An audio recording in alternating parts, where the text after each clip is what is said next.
Quem está aqui para dar o seu bom dia não é Marcos Roberto Graziani, mas sim Felipe Vaz. Bom dia, Felipe, seja bem-vindo. Bom dia, Tony. Meu, bom dia. Tá parecendo o Marquinhos, cara. Por quê, cara? Você tá saindo fora do enquadro. Olha lá, ó. É do outro lado. Do outro lado. Olha lá, aí a Yasmin tenta regular você, daí você sai. Olha lá, agora você ficou branco. Ah, Yasmin, ele não vem mais, hein? é que como o Marquinhos não tá aqui hoje, que ele tá na quarta férias do ano. Ah, nem sei, viu? Mais ou menos, né?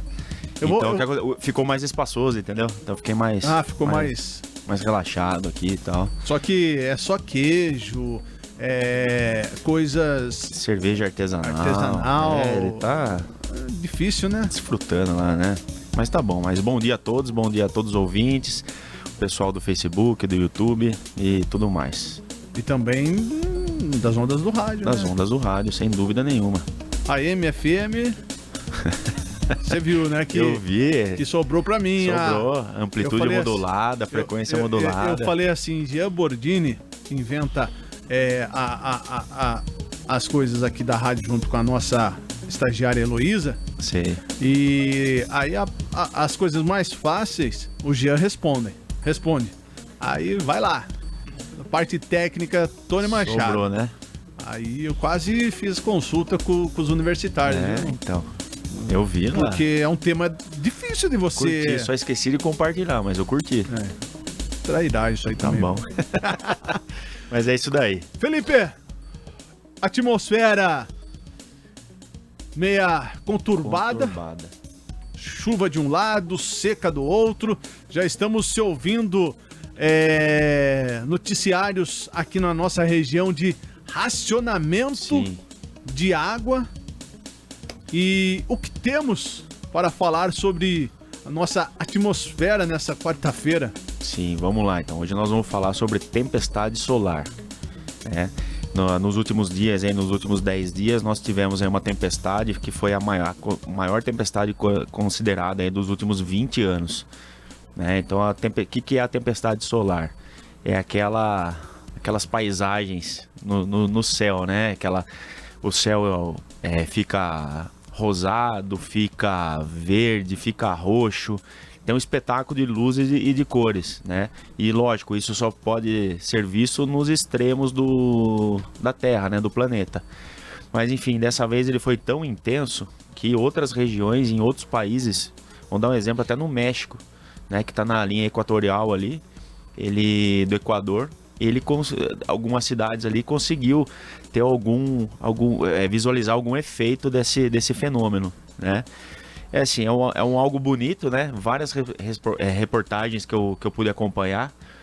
Isso aconteceu no dia 10, né? Só que qual que é a consequência disso, né?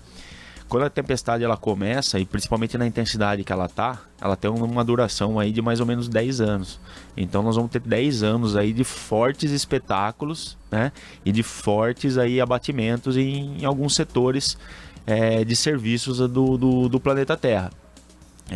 E em algumas reportagens, é até engraçado que menciona assim, vários países, né? Que nem a Islândia, o Canadá, uma parte da Europa, isso atrai o turismo. Então as pessoas desembolsam muito dinheiro para viajar, para conhecer e para vivenciar esse espetáculo visual, né?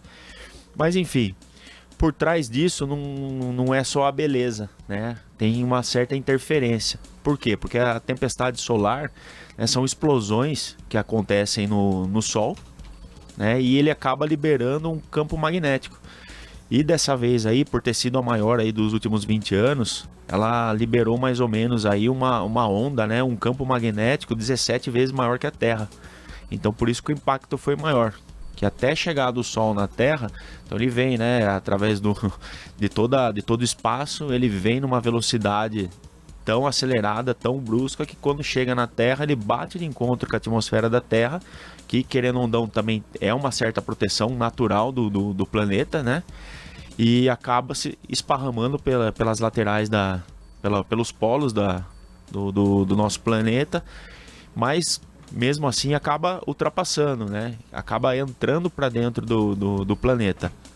E daí o que acontece? É um campo magnético. Felipe, só antes de você Sim, vamos lá. concluir, nós separamos aqui uma imagem para ilustrar Exatamente. aos nossos ouvintes que estão nos assistindo nessa manhã. Isso é o efeito que dá Esse é o efeito. da tempestade solar. É uma tempestade solar, mas imagina que isso aí é um campo magnético que está passando ali pela região, pela Terra, né? Isso chega a interferir em equipamentos eletrônicos? Sim, sem dúvida, sem dúvida. Né? Eu posso explicar na prática depois com equipamentos convencionais, né? Em relação ao efeito de um campo magnético.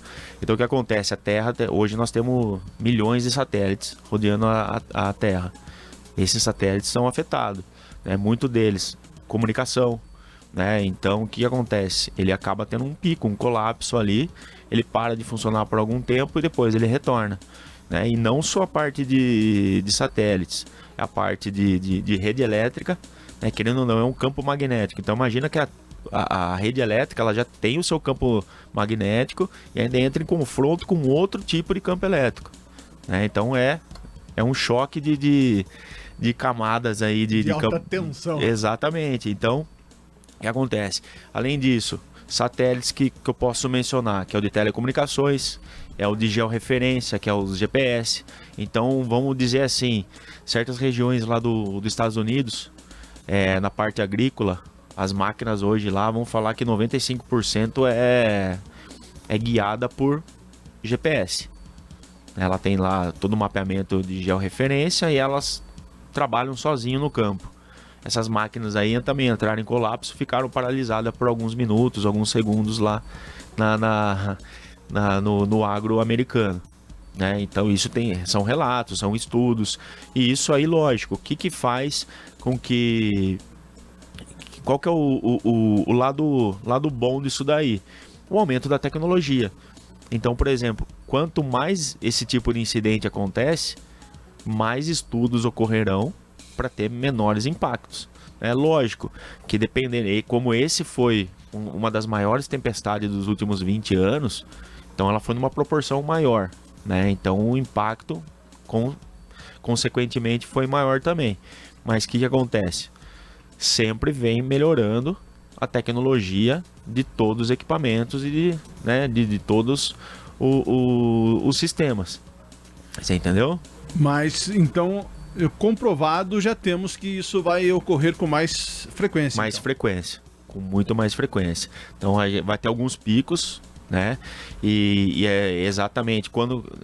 nessa época do ano, né? Para nós aqui, outono e inverno, lá na Europa, Estados Unidos, tá no primavera-verão, né? Mas tem mais ou menos a ver com o posicionamento da Terra também.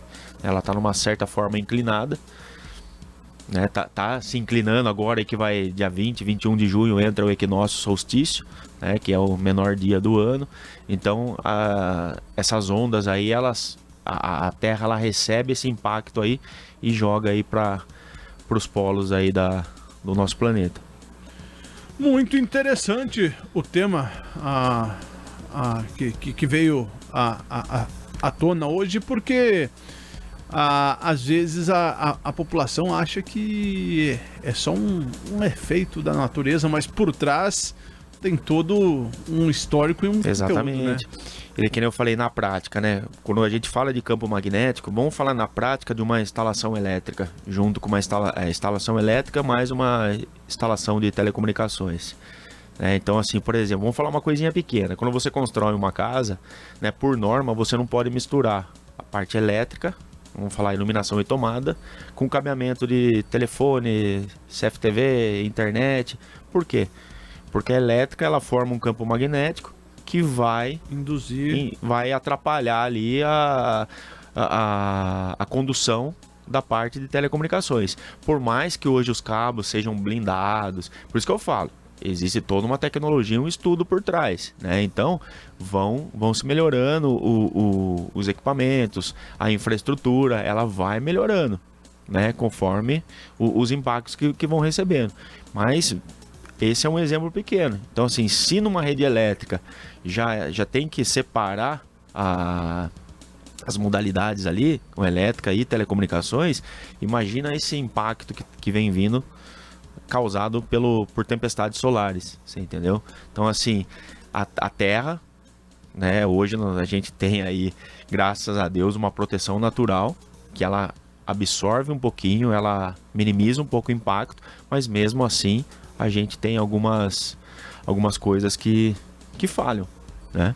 Que acaba atrapalhando a gente. Então, submarinos. Então, tem um monte de... Assim, acompanhei bastante algumas matérias. Então, algumas também falam de umas partes mais técnicas. Então, tem submarinos fazendo estudos no oceano. Então, estão lá a 12 quilômetros de profundidade. Eles foram impactados.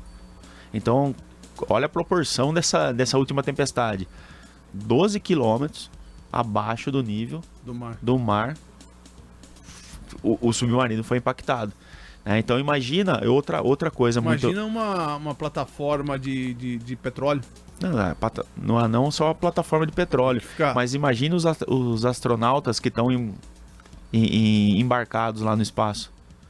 Eles recebem, né? Então, eles estão mais próximos? Eles não é porque eles estão mais próximos, eles estão um pouquinho acima ali da atmosfera que tem a proteção natural da Terra. Então eles estão mais expostos, né? Não é por causa da altura nem tudo isso, mas é por causa da exposição. Entanto que nas plataformas que eles ficam lá no espaço, tem umas cabines lá de proteção que quando eles recebem essa informação, e eles vêm com muito mais precisão do que a gente vê aqui em Terra. Lógico que esse efeito luminoso de cores e tudo mais é o choque com a nossa atmosfera, né? Mas enfim, então, se passasse direto, vamos falar assim, como a gente vê em filme, derretimento, derrete pele, né? Que a gente vê os filmes de ficção científica, é mais ou menos dessa forma, né? Então eles têm que se proteger, eles entram lá no compartimento, no espaço lá dentro da plataforma que eles estão lá, ficam lá num período, recebem o aviso que já normalizou, daí eles podem sair para continuar o trabalho deles, a missão deles. Fechamos, Felipe? É um papo meio nerd hoje, mas Marquinhos Graziani ia gostar, né? Marquinhos. Sem dúvida nenhuma. Ah, não, semana que vem você não tá aqui. Só agora na próxima. Mas na próxima. Na próxima eu já tô de volta. É você que vai tirar férias agora na próxima? Semana que vem só. Ixi, então tá bom. Felipe, ótimo dia pra você. Pra você também. Uma excelente quarta-feira a todos. Um abraço.